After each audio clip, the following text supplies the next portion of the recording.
पत्र जो है वो भगवान को बहुत प्रिय है। बहुत प्रिय है। अब कई लोगों के प्रश्न रहते हैं, गुरुदेव तुलसी कब तोड़नी चाहिए और कब नहीं तोड़नी चाहिए, कई लोग पूछते हैं। तो बंधुओं आइए, तुलसी कब तोड़ना कब नहीं तोड़ना उसके विषय में शास्त्रों में नियम बताए हैं। वे धृतोच व्यतिपाते भौम भार्गव भानुसु पर्वद्वये च संक्रांतो द्वादश्याम सूतके द्वये। इतने दिन जो है तुलसी का विच्छेद नहीं करना चाहिए, दोष लगता है, पाप लगता है। कौन कौन से दिन? सब वैष्णव लोग बैठे हैं, भगवान के भक्त बैठे हैं, तो हमें पता होना चाहिए, समझना चाहिए। सबसे पहली बात कही, वैधृतोच व्यतिपाते। दो प्रकार के योग होते हैं। हमारे सब यहाँ ज्योतिष शास्त्र के मर्मज्ञ बैठे हैं, वृद्ध ऋषि बड़े बुजुर्ग बैठे हैं। ज्योतिष शास्त्र में दो प्रकार के योग होते हैं, वैधृत योग और व्यतिपात योग। इन दोनों योगों में तुलसी पत्र नहीं तोड़ना चाहिए, बहुत बड़ा पाप लगता है। चलो इस विषय को नहीं जानते हम, कोई बात नहीं, छूट है इसके लिए। जिसको जानते नहीं है छोड़ो, रहने दो। जो ज्ञानी है, जो जानते हैं, उनके लिए दोष है। अब हमारे लिए क्या है, आगे चलो देखो। भौम भार्गव भानुषु, भौम का अर्थ है मंगलवार। मंगलवार को कदापि तुलसी नहीं तोड़नी चाहिए। सुन लो, नोट कर लो डायरी में। भौम भार्गव भानुसु। भार्गव यानी, भार्गव किसे कहते हैं? भार्गव कहते हैं शुक्राचार्य जी को। शुक्रवार के दिन भी तुलसी को नहीं तोड़ना चाहिए। नोट कर रहे हो ना? भौम भार्गव भानुसु। भानु यानी सूर्य, सूर्य यानी रविवार। रविवार को भी तुलसी पत्र नहीं तोड़ना चाहिए, दोष लगता है। तुलसी जी को रविवार के दिन जल नहीं दे सकते। बाकी अन्य दिनों में तोड़नी नहीं है, जल दे सकते हैं। रविवार को न तोड़ना है न जल देना है। सुन लीजिए। हाँ, दीप प्रज्वलित करें, प्रतिदिन दीप दान करें माता तुलसी के आगे, लेकिन जल केवल रविवार के दिन नहीं, बाकी इन दिनों में आप जल दे सकते हैं, लेकिन तुलसी तोड़ना नहीं है। समझ रहे हैं मेरी बात? जो लोग तोड़ते हैं, बहुत बड़ा अपराध है तुलसी तोड़ना इन दिनों में। और आगे क्या कहा? पर्वद्वये च संक्रांतो। पर्वद्वये, महीने में दो पर्व आते हैं, प्रत्येक महीने में। कौन से पर्व हैं? पहला पर्व है पूर्णमासी। पूर्णमासी आती है ना महीने में एक। और दूसरा पर्व है अमावस्या। अमावस्या और पूर्णमासी, इन दो दिनों में भी नहीं तोड़ना चाहिए तुलसी पत्र को। पूर्णमासी और अमावस्या नोट कर लेना, आज सुन लिया। पर्वद्वये च संक्रांतो। इसके बाद संक्रांति, अगर संक्रांति है उस दिन भी तुलसी नहीं तोड़ना चाहिए। अमावस्या, पूर्णमासी और संक्रांति, इन दिनों में भी तुलसी नहीं तोड़ना चाहिए। और आगे कह रहे हैं द्वादश्याम। द्वादशी तिथि को, जैसे आज एकादशी है, पाप नाशनी एकादशी आज है। बोलो एकादशी मैया की। कितना परम सौभाग्य है जो पाप नाशनी एकादशी के दिन हम भागवत कथा सुन रहे हैं। इससे बड़ा सौभाग्य और क्या होगा जी? इससे बड़ा सौभाग्य और कुछ नहीं हो सकता। पाप नाशनी, पापों का नाश करने वाली यह एकादशी, पाप नाशनी एकादशी। और कल जो है द्वादशी तिथि रहेगी, तो द्वादशी में कल जो है तुलसी नहीं तोड़नी चाहिए। द्वादश्याम सूतके द्वये। दो प्रकार के सूतक, सूतक और पातक होता है ना। एक तो सूतक है जन्म का, और पातक कहते हैं मरण के लिए। ये दोनों प्रकार के जो सूतक हैं, पातक हैं, इनमें तुलसी पत्र नहीं तोड़ना चाहिए, स्पर्श भी नहीं करना चाहिए। समझ लिया आपने इतना? कौन कौन से बताए मैंने, एक बार पुनः रिपीट करें, पुनः सुने। सबसे पहले कहा मंगलवार को तुलसी नहीं तोड़नी, मंगल, शुक्र और रविवार, 3 दिन। इसके बाद कहा पर्वद्वये, पर्वद्वये मतलब पूर्णमासी अमावस्या को, और तीसरा कहा संक्रांतो, संक्रांति को। उसके बाद कहा द्वादशी, द्वादशी को भी नहीं तोड़नी।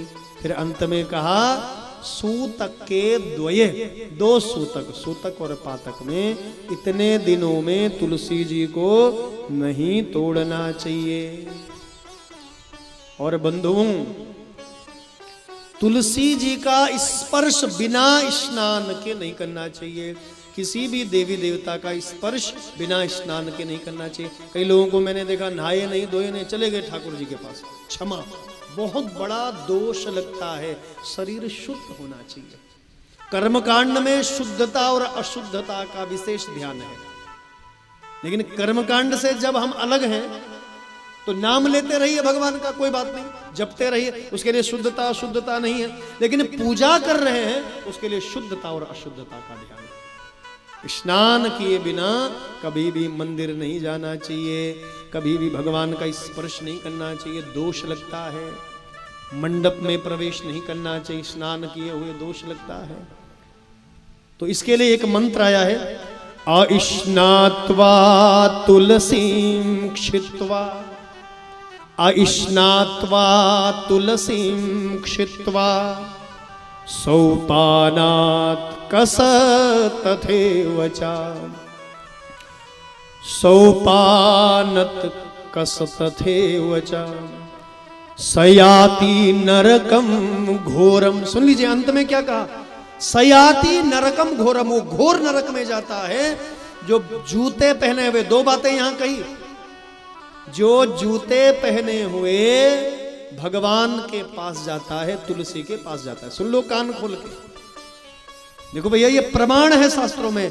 अइष्णात्वा तुलसी क्षित्वा, बिना स्नान के तुलसी के पौधे का स्पर्श करोगे और तोड़ोगे, और जूते पहने हुए तुलसी जी के पास जाओगे या मंदिर में या भगवान की कथा में आओगे तो वो भी दोष लगेगा। सयाति नरकम घोरम यावदा भूत संप्लवम। शास्त्र वेद पुराण कह रहे हैं घोर नरक में वो जाता है। जूता अशुद्ध होता है क्योंकि बाहर पहन के चल रहे हैं ना, मलमूत्र है, गंदगी है, और उसको पहन के मंदिर में चले गए, कथा में आ गए, शुद्ध जगह स्थान में आ गए, तो कहते हैं बहुत बड़ा दोष लग गया। कई लोगों को मैंने देखा कथा में जूते लेकर के आ जाते हैं। बुरा मत मानिए, कथा पंडाल से बाहर छोड़ना चाहिए।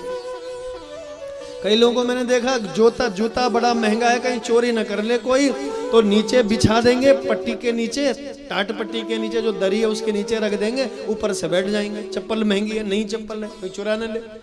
बहुत बड़ा दोष है। चप्पल अशुद्ध है, जूता अशुद्ध है।